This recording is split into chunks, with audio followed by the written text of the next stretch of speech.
राधे राधे। कैसे हैं आप सब। आज हम पढ़ेंगे बहुत इंपॉर्टेंट टॉपिक जो यूपी पुलिस के हर शिफ्ट में जिससे दो क्वेश्चन कम से कम आए थे। एक झील पूछी गई थी और एक बंदरगाह पूछा गया था। तो मैं आपको पूरे यहाँ परिवहन व्यवस्था पूरी बताऊंगा और झीलों के बारे में पूरा बताऊंगा विद मैप, जिससे कि आप कहीं भी भूलो ना और आपको रटने की जरूरत बिल्कुल भी नहीं पड़ेगी। बिल्कुल रटना एकदम खत्म हो जाएगा आपका। ठीक है, तो हम शुरू करेंगे। सबसे पहले हम देखेंगे बंदरगाह के बारे में। तो बंदरगाह कितने हैं, हम पूरा मैप बनाएंगे हम इंडिया का। पूर्वी घाट और पश्चिमी घाट, जिसने पहले क्लासेस ली हैं उसे बहुत अच्छे से पता है कि ये है हमारा पूर्वी घाट, और ये है हमारा पश्चिमी घाट। पश्चिमी घाट, पूर्वी घाट और पश्चिमी घाट। इसका दूसरा नाम है क्या, मालाबार तट या सहयात्री। और पूर्वी घाट का दूसरा नाम है आपका कोरमंडल तट। बंदरगाह क्या है, बंदरगाह जिससे दूसरे देशों से हमारा व्यापार होता है। और बंदरगाह हमेशा उन राज्यों में मिलेंगे जो समुद्र से सटे हुए राज्य हैं। भारत के 9 राज्य ऐसे हैं जिनकी सीमाएं समुद्र से लगती हैं। तो जो मेन बंदरगाह हमारा सबसे पहला शुरू होता है, ऐसे करके मैप बना लो। यहां आपका जो एरिया है ये है गुजरात वाला एरिया। गुजरात वाला एरिया है यहाँ। गुजरात के बाद यहां आ जाता है आपका मुंबई, महाराष्ट्र के बाद यहां आपका गोवा के बाद कर्नाटक, और कर्नाटक के बाद ये आपका आ जाता है पूरा केरल। तो अगर वो पूछे कि पश्चिमी घाट के बंदरगाह, तो ये 5 राज्य ऐसे हैं जिनमें पश्चिमी घाट के बंदरगाह होंगे। अगर वो पूछता है कि कांडला कहाँ है, कांडला गुजरात में है, जो कि पश्चिमी घाट का बंदरगाह है। पूरे अभी मैं बताऊंगा, पहले राज्य देख लो। उसके बाद ये एरिया आपका तमिलनाडु के ऊपर यहाँ आपका आंध्र प्रदेश। जो लगातार क्लास देख रहे हैं उन्हें तो रट गया होगा पूर्वी घाट और पश्चिमी घाट, और एक भी क्वेश्चन गलत नहीं होता होगा टेस्टों में। और यहाँ है आपका उड़ीसा। ठीक, पूरे राज्य देखें। अब पेपर की जो आजकल की थ्योरी, जो आजकल पेपर में क्वेश्चन आ रहे हैं वो ऐसे आ रहे हैं कि निम्नलिखित में से कौन सा बंदरगाह पश्चिमी घाट का है। अब वो ये नहीं पूछता कि कौन से राज्य में है, अब वो पूछता है कि निम्नलिखित में से कौन सा बंदरगाह पश्चिमी घाट का है। तो जो बंदरगाह गुजरात, महाराष्ट्र, गोवा, कर्नाटक और केरल में होंगे वो पश्चिमी घाट वाले हैं। जो तमिलनाडु, आंध्र प्रदेश और उड़ीसा में होंगे वो पूर्वी घाट वाले हैं। गुजरात में एक बंदरगाह है जो कि बहुत फेमस है, उसका नाम है कांडला बंदरगाह। कहां है कांडला बंदरगाह, गुजरात में है कांडला बंदरगाह। और इसका दूसरा नाम है क्या, दीन दयाल उपाध्याय, पंडित दीन दयाल उपाध्याय। दूसरा नाम इसका अभी रखा गया है। कौन से बंदरगाह का, कांडला बंदरगाह का नाम क्या कर दिया है गवर्नमेंट में, पंडित दीनदयाल उपाध्याय। ठीक, कांडला जो बंदरगाह है इसे एक दर्जा दिया है विशेष आर्थिक क्षेत्र का। विशेष आर्थिक क्षेत्र वाला बंदरगाह कौन सा है, हमारा कांडला बंदरगाह है, विशेष आर्थिक क्षेत्र वाला। और ये क्वेश्चन यूपीएससी ईपीएफओ में पूछा गया है। यूपीएससी ईपीएफओ का एग्जाम हुआ था 2021 में, उसमें ये क्वेश्चन था कि निम्नलिखित में से कौन सा विशेष आर्थिक क्षेत्र वाला बंदरगाह है, तो वो है हमारा कांडला, जो कि गुजरात में है। ये आपके यूपी पुलिस में भी पूछा गया था। और इसका नाम है पंडित दीनदयाल उपाध्याय बंदरगाह। बहुत इंपॉर्टेंट है हमारे देश के लिए कांडला बंदरगाह। ठीक, महाराष्ट्र में एक बंदरगाह है और उसका नाम क्या है, महाराष्ट्र में बंदरगाह है जिसका नाम है नानहा सेवा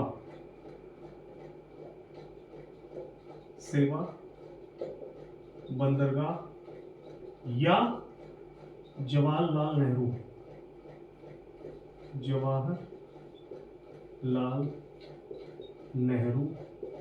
बंदरगाह। नानहा सेवा या जवाहरलाल नेहरू बंदरगाह कहाँ है, ये महाराष्ट्र में है। और ये भी पश्चिमी घाट का बंदरगाह है। ये भी आपके यूपी पुलिस के एग्जाम में पूछा गया था। किस तरीके से पूछा कि सबसे बड़ा, जहां सबसे ज्यादा जहाज आके रुकते हैं वो बंदरगाह कौन सा है, तो वो है जवाहरलाल नेहरू बंदरगाह। इसे बोलते हैं सबसे बड़ा कंटेनर बंदरगाह है, ये कंटेनर बंदरगाह। सबसे ज्यादा पानी के जहाज आके इसी बंदरगाह पे रुकते हैं। किस पे? जवाहरलाल नेहरू या नानहा सेवा बंदरगाह कहाँ है? महाराष्ट्र में। और कांडला कहाँ है आपका? गुजरात में।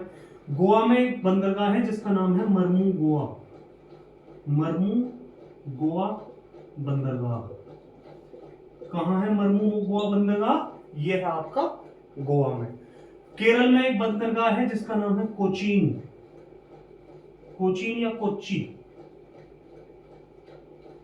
बंदरगाह। बंदरगाह वो शहर हैं जो समुद्र के किनारे सटे हुए हैं। तो कोच्चि यहाँ है, तो यहाँ पूरा ये अरब सागर है, तो इसलिए कोच्चि को कह देते हैं कोच्चि बंदरगाह। ठीक।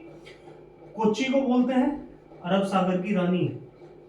अरब सागर की रानी। अरब सागर की रानी किसे बोला जाता है? कोच्चि। ठीक। ये भी आपके यूपी पुलिस में पूछा गया था। हर शिफ्ट में यहां से एक क्वेश्चन बना था बंदरगाहों से। तमिलनाडु में कौन कौन से बंदरगाह हैं? तमिलनाडु में एक बंदरगाह है चेन्नई। चेन्नई बंदरगाह कहां है? चेन्नई बंदरगाह तमिलनाडु में। अब पेपर में क्वेश्चन पूछेगा कि चेन्नई कौन से तट का बंदरगाह है? तो ये पूर्वी घाट का बंदरगाह है, और बाकी जो थे वो पश्चिमी तट या पश्चिमी घाट के बंदरगाह थे, जो ये 5 राज्यों वाले थे। अगर वो पूर्वी घाट की बंदरगाह पूछेगा तो चेन्नई बंदरगाह है कहां? तमिलनाडु में। और एक बंदरगाह और है तमिलनाडु में, एन्नौर। एन्नौर बंदरगाह।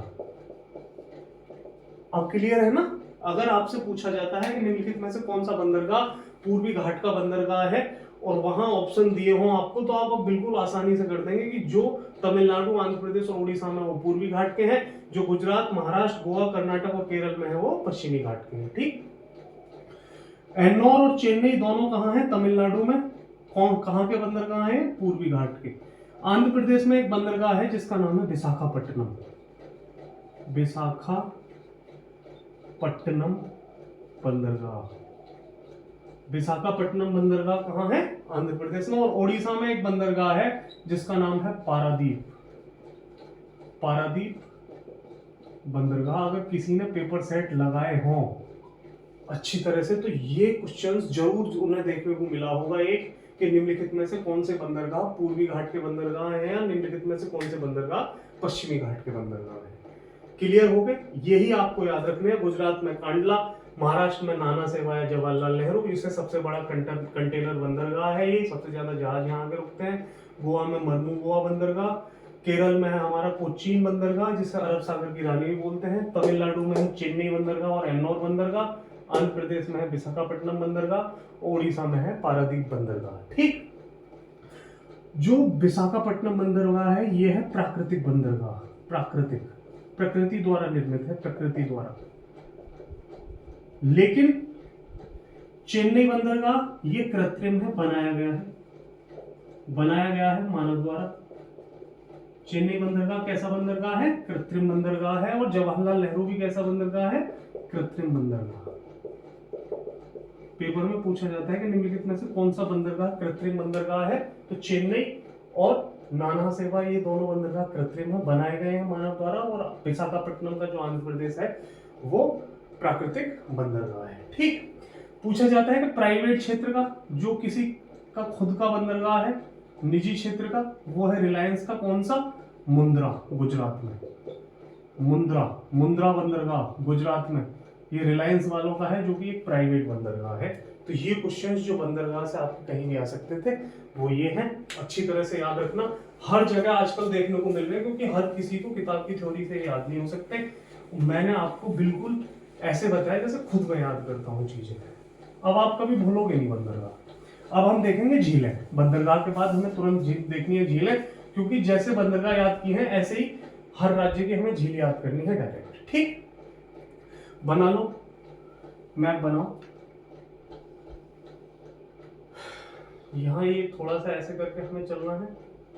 ऐसे गए, यहाँ गए ऊपर, फिर यहाँ ऐसे करके, जैसे भी बने। मेरी ड्राइंग इतनी अच्छी नहीं, लेकिन चीजें जो मैं बताता हूँ वो आपको एकदम रट जाती होंगी। एसएससी जीडी के आंसर की आई है। जिसने भी एग्जाम दिया हो अपने नंबर बताना, जो मुझसे जीएस पढ़ने लगा हो, क्योंकि मुझसे जो लोग जीएस पढ़े हैं, जिन्होंने थोड़ी ढंग से पढ़ ली है 2-3 महीने, जब मैं सीपीओ के पेपर देने के लिए अपने घर पे था छुट्टी लेके, तो वहाँ मैंने पढ़ाया था ऑफलाइन। तो वहाँ जो स्कोर है, एक लड़के का 20 में से 13 है और एक का 20 में से 12 है जीएस में, एक के 70 ठीक है और एक के 69 ठीक है क्वेश्चन। तो मैंने कहा था कि एग्जाम में बिल्कुल यही थ्योरी टीसीएस आजकल पूछ रही है, तो आप 20 में से 13 क्वेश्चन, बच्चों को बहुत टाइम लग जाता है एसएससी की 20 में से 13 करने में, और ये तो 2-3 महीने में ही इतना स्कोर हो गया। ठीक है, अब ये पूर्वी घाट, ये पश्चिमी घाट, ठीक, या मालाबार तट। ज्योग्राफी, पूरी ज्योग्राफी आपकी ये कोरमंडल तक शायद 11 क्लासों में खत्म हो जाएगी, एक क्लास 20 मिनट से ज्यादा की नहीं है, तो टोटल आप 220 मिनट में पूरी ज्योग्राफी पढ़ लोगे, जो कि आपको पढ़ने में कम से कम 1 महीना लगता अगर कहीं से वैसे पढ़ते या खुद से पढ़ते। ठीक है, तो सबसे आसान तरीके से हमें जीएस पढ़नी है, जैसे आसान हो सके। यहाँ उड़ीसा है, जो आपके यूपी पुलिस के पेपर में झीलों से क्वेश्चन बने थे वो मैं बता रहा हूँ। ये आंध्र प्रदेश है और ये है आपका तमिलनाडु, टीएम। ये है आपका केरल, केरल के ऊपर थोड़ा सा यहाँ कर्नाटक, कर्नाटक के थोड़ा सा ऊपर गोवा, गोवा के ऊपर महाराष्ट्र और महाराष्ट्र के ऊपर यहाँ गुजरात। पश्चिमी घाट और पूर्वी घाट। अब पहले यहीं की झीलें देख लो, आपके पेपर में पूछा भारत की सबसे बड़ी खारे पानी की झील है चिल्का, चिल्का, चिल्का झील सबसे बड़ी खारे पानी की झील है, खारे पानी की, खारे पानी की सबसे बड़ी झील है चिल्का। लेकिन पेपर में पूछा कि पूर्वी घाट की सबसे बड़ी खारे पानी की झील, बहुत लोग कंफ्यूज हो गए होंगे क्योंकि किसी को पूर्वी और पश्चिमी घाट नॉर्मली पता नहीं होता और ना ही ऐसे कोई याद रखता है, सब रटते हैं डायरेक्ट। पूर्वी घाट की सबसे बड़ी खारे पानी की झील है चिल्का, जो कि कहाँ है, उड़ीसा में। पहला क्वेश्चन तैयार है, कहाँ की है, पूर्वी घाट की। ठीक, दूसरा क्वेश्चन जो बन सकता है आने वाले टाइम में वो ये होगा, केरल में एक झील है जिसका नाम है वेम्बानद झील, वेम्बानद झील है केरल में, और ये भारत की सबसे लंबी झील है, सबसे लंबी झील। आपने एक चीज देखी कि नौका दौड़ होती है कोरल में, नौका दौड़, नौका दौड़, वो नौका दौड़ इसी झील में होती है, वेम्बानद झील में। केरल में जो मूवी चलती है दक्षिण भारत की, तो सबसे दौड़ जो होती है पहले, तो वो नौका दौड़ इसी केरल की वेम्बानद झील में होती है। और केरल कौन से घाट पे है, पश्चिमी घाट पे। तो आपसे पूछा जा सकता है कि पश्चिम निम्नलिखित में से कौन सी झील पश्चिमी घाट पर है, तो वेम्बानद झील है आपकी केरल में। ठीक है, कर्नाटक की कोई झील याद नहीं रखनी, गोवा में कोई झील याद नहीं रखनी, महाराष्ट्र में कोई झील याद नहीं रखनी, गुजरात में कोई झील याद नहीं रखनी। ठीक है, वेम्बानद झील केरल में है जो कि पश्चिमी घाट पे है, भारत की सबसे लंबी झील है। चिल्का झील पूर्वी घाट पे है जो कि उड़ीसा में, और भारत की सबसे बड़ी खारे पानी की झील है चिल्का। चिल्का के बाद एक झील है आंध्र प्रदेश में जिसका नाम है कोलेरू। कोलेरू झील कहाँ है आपकी, आंध्र प्रदेश में। पूछा जा सकता है कि निम्नलिखित में से पूर्वी घाट पे कौन सी झील है, तो कोलेरू झील है आंध्र प्रदेश में। ठीक, यहां है आपका अरुणाचल प्रदेश, नागालैंड, मणिपुर और मिजोरम। तो मणिपुर, ये मणिपुर, मणिपुर में एक झील है जिसका नाम है क्या, लोकटक झील, लोकटक झील। कहां है लोकटक झील, मणिपुर में। और इसमें क्या है, भारत का सबसे छोटा national highway 47A, national highway 47A जो कि सबसे छोटा है, सबसे छोटा राष्ट्रीय राजमार्ग, राष्ट्रीय राजमार्ग कहां है, लोकटक झील में है, मणिपुर में। NH 47A Keibul Lamjao, Keibul Lamjao national park में, नेशनल पार्क एक राष्ट्रीय उद्यान है कीबुल लामझाओ लोकटक झील के अंदर, उसमें है हमारा सबसे छोटा नेशनल हाईवे NH 47A। और आपने ये बहुत लगाया होगा पेपर सेटों में, बहुत ज्यादा किसी ने लगाया हो, मणिपुर की लोकटक झील में है ये। ठीक है, अब ये है हमारा जम्मू कश्मीर, J&K। जम्मू कश्मीर में हमें कौन सी झील याद रखनी है, जम्मू कश्मीर में 2 झील है, बुलर झील मीठे पानी की सबसे बड़ी झील, मीठे पानी की सबसे बड़ी झील है कौन सी झील? वूलर झील। मीठे पानी की है, मीठे पानी की, खारे पानी की चिल्का। और दूसरी एक झील और है जम्मू कश्मीर में जिसका नाम क्या है? डल झील। डल झील और वूलर झील कहाँ है? जम्मू कश्मीर में। ठीक। गुजरात के ऊपर यहाँ थोड़ा सा ये है राजस्थान, और राजस्थान में एक झील है सांभर, सांभर झील, सांभर झील। और इसमें परसेंटेज, प्रतिशत के आधार पर सबसे ज्यादा लवणता, प्रतिशत के आधार पर लवणता अगर किसी में सबसे ज्यादा पाई जाती है तो वो किस में पाई जाती है? सांभर झील में। ऐसे क्वेश्चन में होगा पेपर में कि प्रतिशत के आधार पर सबसे ज्यादा लवणता कौन सी झील में पाई जाती है? सांभर झील में। कहाँ है ये? राजस्थान में। जम्मू कश्मीर में वूलर और डल झील है। वूलर मीठे पानी की सबसे बड़ी झील है। लद्दाख, लद्दाख, लद्दाख में 3 झील है जो आपको बहुत याद रखनी है। एक तो है तसो, तसो झील, दूसरी है सो मोरारी, और तीसरी है पेंगोंग सो, पेंगोंग सो। तसो झील, सो मोरारी झील और पेंगोंग सो झील, ये तीनों लद्दाख में। और बहुत फेमस क्वेश्चन है, यूपीएससी पूछ रही है, यूपीएससी भी इन्हें पूछती है।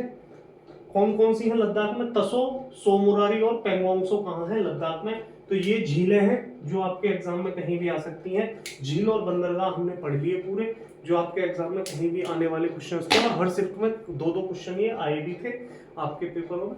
ठीक है, क्लास अच्छी लगी हो आराम से देखना। ठीक, जय हिंद, जय भारत।